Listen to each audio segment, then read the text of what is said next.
This is a reading from the poem of the Man God by Marie Valtorta, Volume 3, Episode 324, Return of the Eight Apostles and Arrival at Achzib, 10th of November, 1945. Jesus, who is so pale, thin, and sad that I would say that he must be suffering, is on the highest point of a little mountain, where there is also a village. But Jesus is not in the village, which, although on the mountain top, stretches down the southeast slope. Jesus instead is on a little spur, on the highest point, facing northwest, actually more west than north. As Jesus is looking in various directions, he can see an undulating chain of mountains, the extreme northwest and southwest ends of which jut out into the sea. To the southwest, with Mount Carmel, which fades away in the clear day, to the northwest with a sharp cape, similar to the ram of a ship, very much like our Apuanian mountains, particularly in the respect of white rocky veins shining in the sunshine. Torrents and streams, all very full of water at this time of the year, descend from this undulated chain of mountains, and across the plain, along the coast, they flow into the sea. The river Kishon, the most significant of all of them, flows into the sea near the wide bay of Sycaminon, after forming a sheet of water at the confluence with another little stream near its mouth. The water of the streams glitter like topazes or sapphires in the midday sunshine of a clear day, while the sea looks like a huge sapphire veined with the light strings of pearls. Springtime in the south is already beginning to appear through the new leaves bursting in the open buds, tender, shiny leaves, so fresh that I would call them virginal, unaware of dust, of storms, of bites of insects, and of the contact of men. And the branches of almond trees are already tufts of white pinkish foam, so soft and ethereal that they seem to be on the point of flying away from the native branches to sail like little clouds in the serene air. Also the fields and the plain, which is fertile although not large, delimited by the northwest and southwest capes, are verdant with corn, which makes them a pleasant sight, whereas shortly before they were bare. Jesus is looking. 3 roads can be seen from where he stands. One comes from the village and ends where he is, a narrow road suitable only for pedestrians, and 2 other roadways which descend from the village, forking in opposite directions towards northwest and southwest. How sickly Jesus looks! There are more traces of penance on his face now than when he fasted in the desert. He had then grown pale, but he was still young and vigorous. He is now worn out by complex suffering that crushes both physical and moral strength. His eyes are sad, sweetly and severely sad at the same time. His thin cheeks enhance even more the spirituality of his profile, of his high forehead, long straight nose, and lips absolutely devoid of sensuality, an angelical face excluding all materiality. His beard is longer than usual, and has grown on his cheeks, becoming mixed with his long hair, which hangs down over his ears, so that of his face one can only see his forehead, eyes, nose, and his thin cheekbones, as pale as ivory without the least hint of color. His hair is ruffled and dull, and as a souvenir of the cave in which he has been, there are little parts of dry leaves and twigs entangled in it. His creased, dusty tunic and mantle also bear witness to the wild place in which they were worn without ever being changed. Jesus is looking round. The midday sunshine is warming him, and he seems to enjoy it because he avoids the shade of some oak trees to stand in the sunshine. But although the sun is bright and clear, it does not enliven his dusty hair or his tired eyes, neither does it tinge his emaciated face. It is not the sun that restores or brightens him up, but it is the sight of his dear apostles, who are coming up gesticulating and looking towards the village from the northwest road, the less steep one. His metamorphosis then takes place. His eyes brighten up, and his face seems to become less emaciated because of a rosy nuance that spreads over his cheeks, and above all because his smile lights it up. He stretches out his arms, which were folded, and exclaims, "My dear ones!" He says so, raising his face, casting his eyes round, as if he wanted to communicate his joy to stalks and plants, to the clear sky, to the air, which already smells of springtime. He gathers his mantles round his body so that it may not get caught in the bushes, and he runs down along a shortcut to meet the apostles who are coming up, but have not yet seen him. When he is within hearing range, he calls them to stop them going towards the village. They hear the distant call, but perhaps from the spot where they are, they cannot see Jesus, whose dark mantle blends with the darkness of the wood that covers the slope. They look around, gesticulating. Jesus calls them again. At last, a clearing in the wood shows him to them in the sunshine, with his arms stretched out, as if he already wanted to embrace them. Then a loud cry re-echoes along the coast. "The Master!" And they start running up the crags, leaving the road, scratching themselves, stumbling, panting, without feeling the weight of their sacks or the difficulty in climbing, urged as they are by the joy of seeing him again.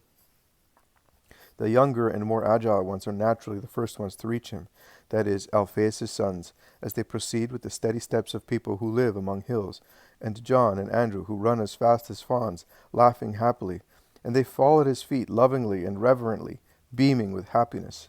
Then James of Zebedee arrives, and next the ones who are less experienced in races and mountains, Matthew and the Zealot, who arrive almost together, and last, Peter. But he elbows his way through the group in no uncertain manner to reach the Master, whose legs have been embraced by the first arrivals, who are still kissing his mantle or his hands. He grasps John and Andrew, who are clinging to Jesus' garments like oysters to a rock, and panting because of the exertion, he pushes them aside so that he can fall at Jesus' feet, saying, "Oh, my Master, I am now back to life at last. I could not bear it any longer. I have grown old and thin as if I had been seriously ill. Look whether it is true, Master." And he raises his head to be looked at by Jesus.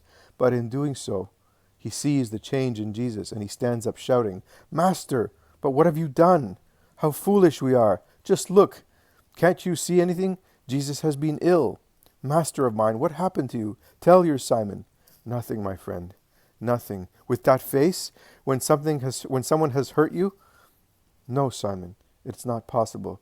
You've either been ill or persecuted. I have eyes to see." "So have I, and I see that in fact you have grown old and thin. So why are you so?"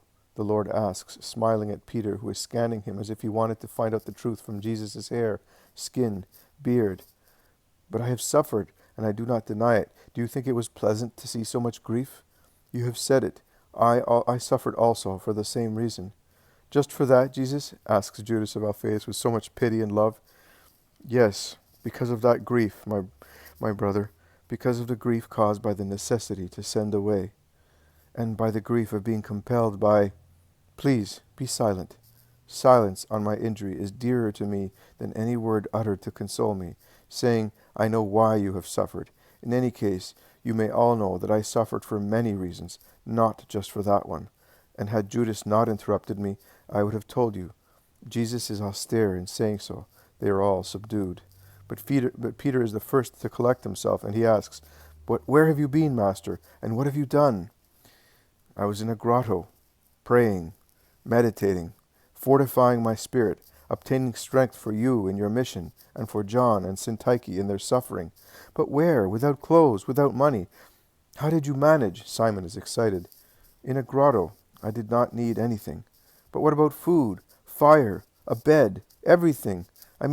I was hoping that you would be a guest like a lost pilgrim at Jipthahel, or elsewhere in a house, and that gave me some peace. But, Tell him whether I was tormented by the thought that he is without clothes, without food, without the possibility of getting any, and above all, without the will of getting it.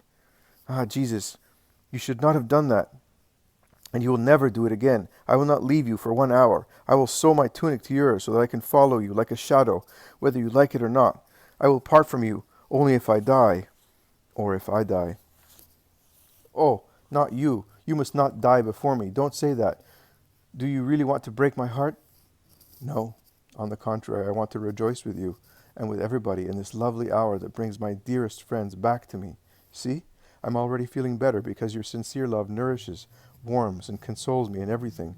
And he caresses them one by one, while their faces shine with happy smiles, their eyes sparkle with joy, and their lips tremble with emotion at those words, and they ask, "Really, Lord? Is that so, Master? Are we so dear to you?" "Yes, so dear. Have you any food with you?" "Yes, I was sure that you would be exhausted, and I got some on the way. I have bread and roast meat, milk, cheese, and apples, and a flask of generous wine and some eggs for you, providing they are not broken." "Well, let us sit down here in this lovely sunshine and eat. While eating, you can tell me." They sit in the sun on a terrace, and Peter opens his sack and examines his treasure. Everything is all right, he exclaims. Also the honey from Antigoniea. Well, didn't I tell you, on our way back, if they had put us in a barrel and had got a madman to roll it, or if they had put us in a boat without oars, even if the boat leaked and there was a storm, we would have come back safe and sound. But going there, the more I think of it, the more I'm convinced that the demon was interfering with us to prevent us from going with those two poor wretches. Of course, on our way back there was no purpose, confirms the zealot. Master, did you do penance for us? Asks John, who is so intent in contemplating Jesus that he forgets to eat. Yes, John, my thought followed you. I perceived your dangers and your affliction. I helped you as I could. Oh, I felt it. I even told you. Do you remember? Yes, it is true. They all confirm. Well, you're now giving back to me what I gave you. Did you fast, Lord? Asks Andrew. Of course he did, even if he wanted to eat, as he was without money in a cave. How could you expect him to get food? Replies Peter. All for our sake. How sorry I am, says James of Alphaeus. Oh, no, do not worry. I did not do it for you only, but for the whole world as well, as I did when I began my mission. So I did now. Then, at the end, I was assisted by angels. I am assisted by you now. And believe me, it is a double joy to me, because the ministry of charity is unbreakable by angels, but it is not so easily found among men. You are practicing it, and from men, for my sake, you have become angels, having chosen to be holy at all costs. You therefore make me happy, both as God and as man-God, because you give me what comes from God, charity, and you give me what pertains to the Redeemer, your elevation to perfection. That is what comes from you, and it is more nourishing than any food. Also, then, in the desert, I was nourished with love after fasting, and it restored me. And what happened then is happening now. We have all suffered, both you and I, but not in vain. I know that it has helped you more than a full year of teaching, sorrow, meditation on the harm man can do to his neighbor, the piety, faith, hope, charity you had to practice, all by yourselves, have matured you like children who become men. Oh yes, I have grown old, I have indeed. I will never again be the same Simon of Jonah as I was when I left. I have understood how sorrowful, how toilsome is our mission, notwithstanding all its beauty, says Peter with a sigh. Well, we are all together now. Tell me. Speak, Simon. You can speak better than I can, says Peter to the zealot. No, as a good leader, you must speak on behalf of everybody, reply the others. And Peter begins, stating as a preliminary introduction, but help me. He recounts everything in good order until the departure from Antioch. He then begins to speak of their return. We were all grieved, as you can readily understand. I will never forget the last words of those two. With the back of his hand, Peter wipes two big tears streaming down his cheeks. They sounded like the last cry of someone drowning. Listen, you had better go on. I cannot. And he gets up and goes away to control his emotion. Simon Zealot resumes. None of us spoke for a long while. We could not. We had a lump in our throats, which were aching, and we did not want to weep, because if one of us had begun, it would have been the end. I had taken the reins, because Simon of Jonah, to conceal his sorrowful state, had gone to the end of the cart, pretending to search for something in the sacks. We stopped at a little village halfway between Antioch and Seleucia. Although moonlight became brighter and brighter as night became darker, we stopped there because we were not familiar with the roads. And we dozed there, lying on our belongings. None of us would eat, because we could not. We were thinking of those two. At daybreak we crossed the bridge, and before the third hour we were at Seleucia. We took the horse and cart back to the hotel keeper, and since he was such a kind man, we asked his advice with regard to the ship. He said, I will come to the port with you. I know people, and they know me. And that is what he did.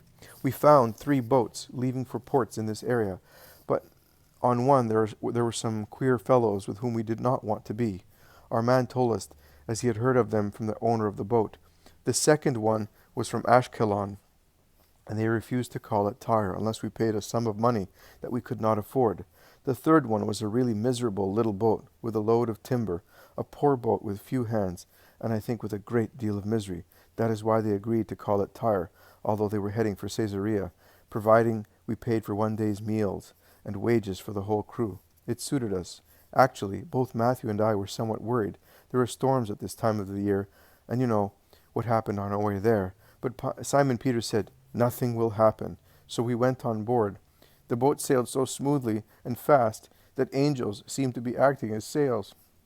We reached Tyre in only half of the time which had taken us to get there, and when we arrived, the owner of the boat was so kind that he agreed to tow our boat until we were near Ptolemy. Peter, Andrew, and John had gone in to handle it, but it was very easy, nothing like our outward voyage.